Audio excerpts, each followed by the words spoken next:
सोलापुर में वर्चस्व की रंजिश के चलते एक युवक की दिन दहाड़े बेरहमी से हत्या कर दी। बीच सड़क पर गाड़ी रोककर धारदार हथियार और पत्थरों से हमला किया गया, जिसकी पूरी वारदात सीसीटीवी कैमरा में कैद हो गई है।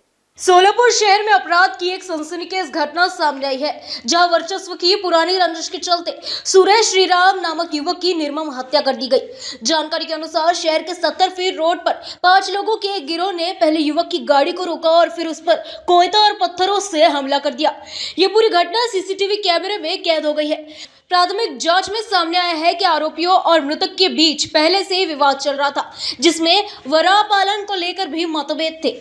पुलिस के अनुसार मृतक पर पहले से करीब 10 आपराधिक मामले दर्ज थे। इस मामले में 6 में से 5 आरोपियों को हिरासत में ले लिया गया है और आगे की जांच की जा रही है। सोलापूर शहरात 70 फूट रोड या भागामध्ये जेलरोड पोलीस स्टेशनच्या अंतर्गत सुरेश कृष्णा श्रीराम या युवकाचा, ज्याचं वय 35 वर्ष आहे, या युवकाचा 5-6 लोकांनी मिळून दिवसा त्याला रस्त्यात अडवून, कट रचून रस्त्यात अडवून कोयते, काट्या आणि तिथेच रोड साईड पडलेल्या मोठ्या दगडांनी ठेचून त्याचा मर्डर केल्याची घटना झालेली आहे।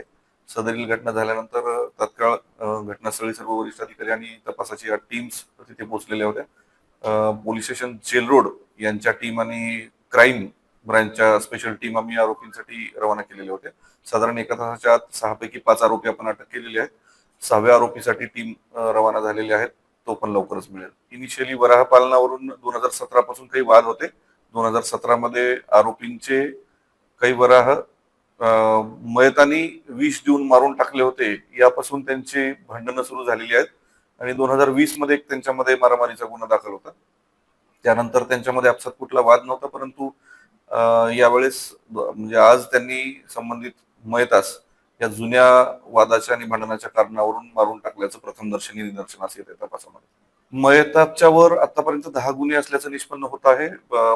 गर्दी, मारामारी, दरोडा, चोरी अशा स्वरूपाचे 353 अशा स्वरूपाचे गुन्हे त्याच्यावर दाखल असल्याची हिस्ट्री आहे।